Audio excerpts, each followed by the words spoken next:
जब सारी जिंदगी खाते कमाते हैं, दूसरों के लिए वजन सिर पर उठाए फिरते हैं, परिवार के लिए कर दूं, बेटियों के लिए कर दूं, संतान के लिए कर दूं, घर मकान बना दूं, पैसे जोड़ के जाऊं, उनके रोजगार रोटी का इंतजाम कर दूं, अरे हम खुदा बन जाते हैं क्या? जिसने चोंच दी है वो उसको चुगा भी देगा। आप सभी को प्यार भरी राधा स्वामी जी। देखिए, जो आज का सत्संग का विषय है उसमें महाराज जी ने बताया कि सतगुरु के बिना कोई भी किसी का मित्र नहीं है। सतगुरु परमात्मा से बढ़कर है, क्योंकि जब भी जरूरत पड़ती है परमात्मा नहीं बल्कि सतगुरु हमें मुसीबतों से निकालने की युक्ति सुझाते हैं। साथ ही महाराज जी ने बताया कि अपने जीवन को चरित्रवान बनाओ, अच्छे कार्य के लिए लगाओ, क्योंकि जीवन हमें इसलिए नहीं मिला कि हम इसे ऐसे ही गंवा दें। जीवन हमें मिला है सत्संग करने के लिए, अपने जीवन में अच्छे कार्य करने के लिए, सत्कर्म करने के लिए। तो कृपया से अपने कर्मों पर विशेष ध्यान दीजिए और अपने जीवन को सार्थक अवश्य बनाइए। और साथ ही महाराज ने बहुत प्यारी प्यारी बातें सत्संग में बताई है। तो चलिए आपका कीमती समय लेते सत्संग को शुरू करते हैं। कृपया सत्संग को पूरा सुनकर पुण्य भागीदार अवश्य बनिए। राधा स्वामी। ये हमारा जो मत चला, जिसके बारे में बाद में कई तरह की बातें भी उठी कि भाई राधा स्वामी मत तो हजूर महाराज जी ने चलाया था नहीं, स्वामी जी महाराज ने अपनी अनुमति क्या उन्होंने कह ही दिया। और वो कह भी क्यों दिया, उसके लिए भी अवसर ऐसा आया था कि एक बार कहने लगे, सब जब बैठे हुए थे कहने लगे भाई जाओ कोई नई चीज़ प्रकट करके लेके आओ। नई चीज़ प्रकट करने का मतलब है कि जो आदमी अंतर में जाके अभ्यास करता है, जैसे इस शब्द में भी आया था, अभ्यास की चीज़ें मैंने बहुत ही इतनी सरल करके बता दी कि तुम उस शब्द को पढ़ के भी वो काम कर लोगे तो भी तुम्हारा रास्ता खुल जाएगा। इसमें सारा बताया मैंने, मैं भी गौर से सुनूं था कि बाएं दाएं एड़ा पिंगला बीच में जो सुखमन है उसमें ध्यान लगा के और सूरत को ठिकाने रोक के तुम उस पर ध्यान लगाओ, तुम्हारा अभ्यास तुम्हारा सब कुछ उसी में बढ़ जाएगा। उसमें कहा कि क्या सोवे तो जाग दीवाने। सोने का मतलब क्या है कि हम सुस्ती करते हैं, हम लापरवाह हैं, हम बेपरवाह नहीं हैं। बेपरवाह कब होंगे? जब भक्ति और नाम की कमाई कर लेंगे। नाम की कमाई करने वाला बेपरवाह संसार की ओर से हो जाता है, लेकिन हम क्या है कि परवाह संसार की करते हैं और नाम के प्रति लापरवाह हैं, सोए हुए हैं। तो इसलिए ये बात चेताने के लिए कही कि क्या सोवे तू जाग दीवाना। जागने का मतलब है चेतो, समझो इस बात को कि हमारे हित की कौन सी बात है। वो ये हित की बात थी कि वो सब के सब जो अभ्यास करते थे, स्वामी जी महाराज ने अभ्यास करवाया। प्रवचनों को ये आज तो इतना टाइम बदल गया, 200 साल 250 साल का समय जो गया है, इसमें हर चीज़ जो शुरू में होती है उसमें कोई ना कोई कमियां आती चली जाती हैं। और कमियां आने का मतलब क्या होता है कि हम उनको पूर्ण रूप से जो जिस रूप में हमें दी जाती है उसका उसी तरह से प्रयोग नहीं करते, बल्कि धीरे धीरे करके, चाहे रुचि कम हो उसमें या हम उसके प्रति उदासीनता दिखाते हैं। बल्कि कबीर साहब ने देखी कि जैसे पहली लगे वैसी निभा दे ओढ़, अपनी तो क्या गिने वो तारे पुरुष की रोड। जैसी लगन हमें शुरू में लगती है ना, गुरु के पास नाम लेने के लिए जाते हैं, हम सोचते हैं हम भक्ति करेंगे हमारा कल्याण होगा, जीवन सफल हो जाएगा, हम जन्म मरण के झंझट को जीत लेंगे, ये संसार दुखों का घर है, इसको हम सुखों में बदल लेंगे। जब तक जिएंगे तो सुखी जीवन जिएंगे और संसार को छोड़ के जाएंगे तो मुक्त हो जाएंगे, फिर दोबारा नहीं आएंगे। ये लगन लेके हम गुरु की शरण में जाते तो हैं, लेकिन जब गुरु की शरण में जाए थोड़े दिन हो जाते हैं ना, फिर उसके बाद में वो लगन नहीं रहती हमारी। रुचि तो उससे ज़्यादा बढ़ती बढ़ती बढ़ती जानी चाहिए, लेकिन हमें लगन तो संसारी पदार्थों की है। भक्ति के लिए नहीं आते, भक्ति के लिए आते तो भक्ति बढ़ती जाती, प्रेम बढ़ता जाता, श्रद्धा बढ़ती जाती, कमी नहीं आती। लेकिन भक्ति के प्रति तो उदासीन होते चले गए, सोते चले गए, संसार की तरफ से हम जागते चले गए, फिर कैसे हम बढ़ेंगे? जब सारी जिंदगी खाते कमाते हैं, दूसरों के लिए वजन सिर पर उठाए फिरते हैं, परिवार के लिए कर दूं, बेटियों के लिए कर दूं, संतान के लिए कर दूं, घर मकान बना दूं, पैसे जोड़ के जाऊं, उनके रोजगार रोटी का इंतजाम कर दूं, अरे हम खुदा बन जाते हैं क्या? जिसने चोंच दी है वो उसको चुगा भी देगा। और महापुरुषों ने दिए फरमा दिया, रहो निश्चिंत करो मत चिंता, चोंच दे छो चिंत करेगो, पांव पसार पड़ो दिन सोवत पेट दियो सोई पेट भरेगो, जीव जिथे जल में थल में, पुनः पाहन में पहुँचाए धरेगो, भूख ही भूख पुकारत है, सुंदर कहे तू तो भूख मरेगो। इंसान ने अपना ख्याल ऐसा बना लिया है कि मैं ये काम नहीं करूँगा तो मर जाऊँगा, ज़रूर मर जाओगे। अगर आप अपना ये ख्याल बनाते और मन में ये सोचते कि मैं भक्ति के रास्ते में कामयाब होकर दिखाऊंगा, दूसरे संतों ने करे वो मैं भी करके दिखाऊंगा, क्योंकि एक इंसान ने जो कर दिया वो दूसरा इंसान कर सकता है। जिनके गीत गाते हैं वो हम जैसे ही इंसान थे, लेकिन उनकी लगन सच्ची थी, उनका मन में जो विचार और ख्यालात था वो भक्ति के प्रति था, वो संसार के पदार्थों के लिए नहीं था। ये संसार की चीज़ें तो सब छोड़ के गए हैं, कोई साथ लेके नहीं गया, हम जानते भी हैं, हम भी छोड़ के जाएंगे और उसके लिए कोई टाइम भी नहीं है।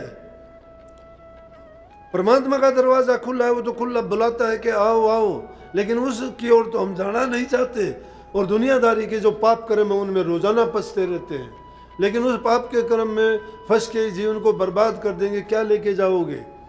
जाना तो वहाँ से, गुजरना वहाँ से पड़ेगा। मैं तो एक कल परसों ख्याल आया एक मन में कि अब सीधे मुंह तो भक्ति करते नहीं हो, अब इस मुंह से तो परमात्मा की ओर जाना नहीं चाहते, लेकिन मर जाओगे ना, शर्म के मारे कफन में मुंह ढक के जाओगे। वहाँ जाओगे जरूर, लेकिन कफन में मुंह ढक के, क्योंकि मुंह दिखाने लायक नहीं रहोगे। वादा करके तो ये आए थे कि भक्ति करूँगा, नाम की कमाई करूँगा, मैं अपना कल्याण का रास्ता करूँगा और आपको आके अपनी जो पूंजी दी है उसका लाभ कमा के दूंगा कि देखो, लेकिन वो काम तो हमने किया नहीं करोगे तो कफन में लपेट के भेजेंगे, वैसे नहीं जाओगे। इसलिए जो नाम की कमाई करता है वो सुखाला जाता है, उसको परवाह ही नहीं होती। जाना फिर भी अकेले है, कोई साथ नहीं जाता, कोई साथ नहीं जाता। ये साथी शमशान घाट तक के हैं। जब कोई साथी नहीं है किसी का, तो जब तक दुनिया में रहते हो सबसे प्रेम का, प्यार का बर्ताव करो, जितना अच्छा कर सकते हो सेवा करो, पुरुषार्थ करो, काम करोगे। काम करना जरूरी है, कर्मबंदी संसार है। अच्छे काम करो, माँ बाप की सेवा करो, बूढ़े बुजुर्ग की कदर करो, प्यार से बोलो, अच्छा बर्ताव करो। क्यों निंदा बुराइयों में पड़ के अपना जीवन बर्बाद करते हो और दूसरों के लिए भी तुम कष्ट पैदा करते हो? क्यों ऐसा काम करते हो? अच्छा जीवन जीने के लिए आदमी अपने दिल के अंदर अच्छे विचार और गुण पैदा करे। जो दूसरों के प्रति तुम भला करोगे वही भलाई तुम्हें 1000 गुना होके लौट के आपके पास वापस आएगी।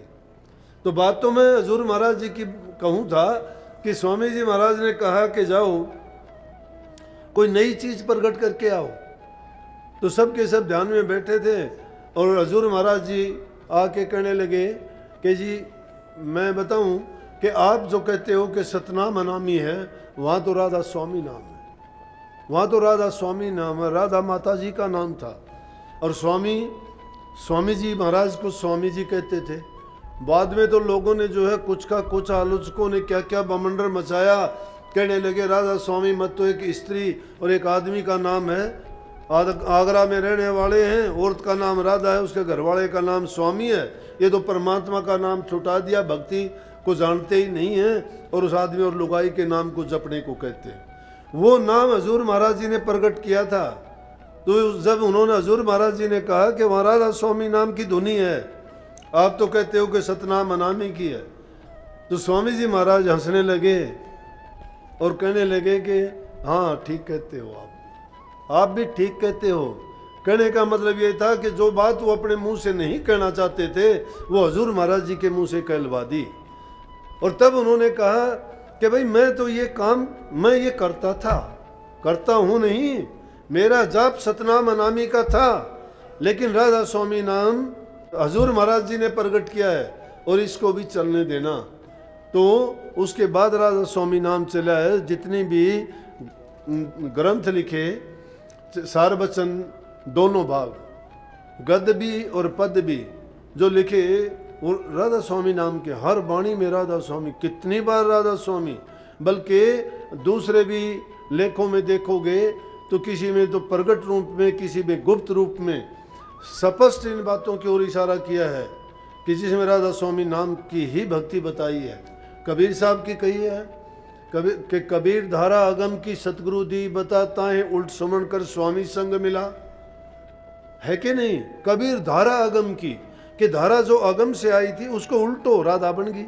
और उसको स्वामी के संग मिलाओ, राधा स्वामी बन गया कि नहीं। दादू जी कहते हैं कि स्वामी तो सतलोक है और राधा त्रिलोक की माँ, दादू दोनों एक मिला ले जन्म मरण मिट जा। फिर नया कहाँ से हो गया, ये नया नहीं था। तो हजूर महाराज जी जिन्होंने एकांत में बैठ के अंतर में जाके जो सूरत शब्द की कमाई की और रूहानी मंडलों पे पहुंचे, तो वहाँ पर धुनी राधा स्वामी नाम की थी। और उस धुनी को उन्होंने स्वामी जी महाराज के सामने प्रकट करके बता दिया कि आप ये नई चीज़ है। तो उन्होंने इस चीज़ को उस टाइम माना कि हजूर महाराज जी ने नई बात प्रकट करके बताई है। तो राधा स्वामी नाम ऊंचे से ऊंचा नाम है, ये निज नाम और कुल मालिक का नाम है, इससे ऊंचा कोई नाम नहीं है। क्यों? राधा स्वामी नाम का एक योग है आत्मा को परमात्मा से मिलाने का। सूरत शब्द और राधा स्वामी दोनों नाम एक कर जानी। शब्द स्वामी है और सूरत आत्मा है, ये दोनों को मिलाने को ही योग है। राधा आदि सूरत का नाम, स्वामी आदि शब्द निज धाम, राधा प्रीत लगावन हारी, स्वामी प्रीतम नाम कहो रे। अलग है ही नहीं, इसलिए उसको कहा कि स्वामी तो सतलोक है। राधा प्रीत लगावन वाली, राधा प्रीत करने वाली है, तो सेवक राधा का रूप होना चाहिए, प्रीत करने वाला होना चाहिए। और सतगुरु शब्द रूप है, उसके साथ शिष्य का संबंध सूरज शब्द की तरह से जिसका जुड़ जाता है, वो ख्याल नहीं करता गुरु के वचन में, वो संदेह नहीं रखता, भ्रम नहीं रखता। गुरु जिस रूप में भी कहता है वो शिष्य की भलाई और हित की बात करता है। जो गुरु के वचन को कौन सच्चा मानता है? जो गुरु पर यकीन करता है, जिसका गुरु से प्रेम जहाँ होता है वो आदमी उसमें दूसरा ख्याल नहीं करता कोई, कभी नहीं सोचता ही नहीं, ख्याल उठता ही नहीं। ख्याल कहाँ उठता? जहाँ भ्रम होता है, जहाँ विश्वास नहीं होता, जहाँ श्रद्धा नहीं जुड़ती, वहाँ प्रेम नहीं होता। और प्रेम जहाँ हो जाता है उसमें संदेह की गुंजाइश नहीं रह जाती। इसलिए इसका नाम प्रेमा भक्ति रखा गया है। प्रेम किया तिने सब हो पाया, जिसने प्रेम किया उसी ने पाया।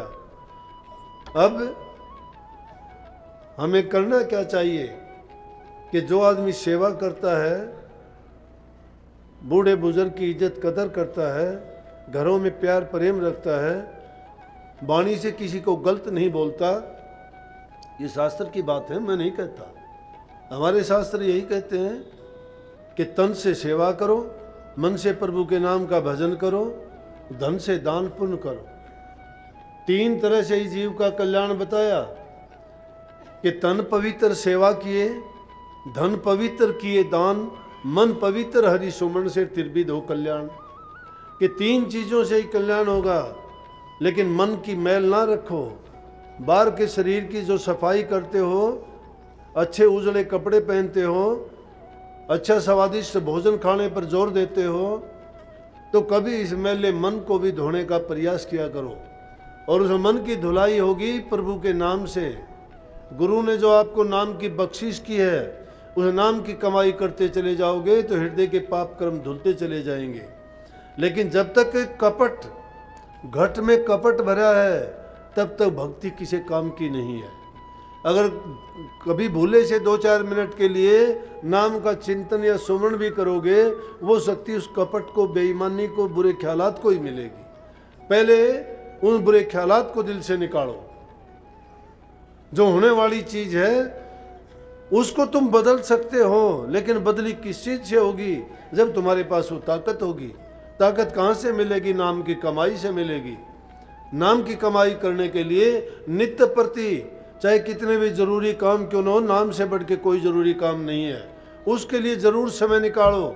जो उसके लिए समय नहीं निकालता है वो गुरु का चोर है, परमात्मा का चोर है, नाम का चोर है। और जो इन चीज़ों के साथ दगा, धोखा और छल कपट करेगा, उसका लेखा किसको देगा? काल लेगा, उसका शैतान लेगा। शैतानियाँ करने वालों का लेखा शैतान लेता है। शैतान उर्दू का लफ्ज़ है जिसको हम काल कहते हैं। शैतान किन का लेखा लेता है? जो शैतानियाँ करते हैं। जो गुरु भक्तों का तो नज़र उठा के भी नहीं देख सकता। गुरु भक्त कौन होगा? जो इन चीज़ें बताई गई अच्छे गुणों को अपने दिल में पैदा कर लेगा, सच्चे के रास्ते पे चलेगा, बुराइयों को बाहर निकाल करेगा और नित्य प्रति का टाइम बना के वो नाम का अभ्यास करेगा, उसके हर प्रकार से सुखी जीवन बीतेगा और उसकी अगत भी बन जाएगी और जगत भी बन जाएगी। सबको बहुत बहुत आशीर्वाद। राधा स्वामी। सत्संग को पूरा सुनने के लिए आपका बहुत बहुत धन्यवाद। हम आशा करते हैं अपने सत्संग को बड़ा ही ध्यान से सुना होगा। तो जैसे पेशा सिंह जी आपने सत्संग में सुना, महाराज जी ने बताया कि गुरु किस तरह हमारी संभाल करते हैं। गुरु की शरण ही हमारे जीवन का आधार होती है। जो व्यक्ति गुरु की शरण लेता है उसे गुरु के उपदेशों पर चलना चाहिए और अपने जीवन को सार्थक बनाना चाहिए। और जैसे महाराज जी ने बताया कि जिस व्यक्ति का कोई लक्ष्य नहीं होता, जो व्यक्ति अच्छे कर्म नहीं करता, उस व्यक्ति का जीवन बिल्कुल जीरो होता है। वह व्यक्ति अपने जीवन में कभी आगे नहीं बढ़ सकता और कभी भी अपने जीवन को सार्थक नहीं बना सकता। अगर हमें अपना जीवन अच्छा बनाना है तो हमें अच्छे कर्म करने चाहिए और हमें भक्ति अवश्य करनी चाहिए। भक्ति से ही हमारे सभी द्वार खुल सकते हैं, भक्ति से ही हमारे घर परिवार में सुख शांति आ सकती है। तो कृपया गुरु महाराज जी की इन बातों को आप अपने जीवन में अवश्य उतारिए और अपने जीवन को एक नई दिशा और सार्थक अवश्य बनाइए। और साथ ही अगर आपको सत्संग अच्छा लगा तो कमेंट बॉक्स में राधा स्वामी जरूर लिखिए और पुण्य भागीदार अवश्य बनिए। मिलते हैं जल्दी एक नए और बहुत ही प्यारे प्रवचनों के साथ। तब तक के लिए आप हमें दीजिए राधा स्वामी।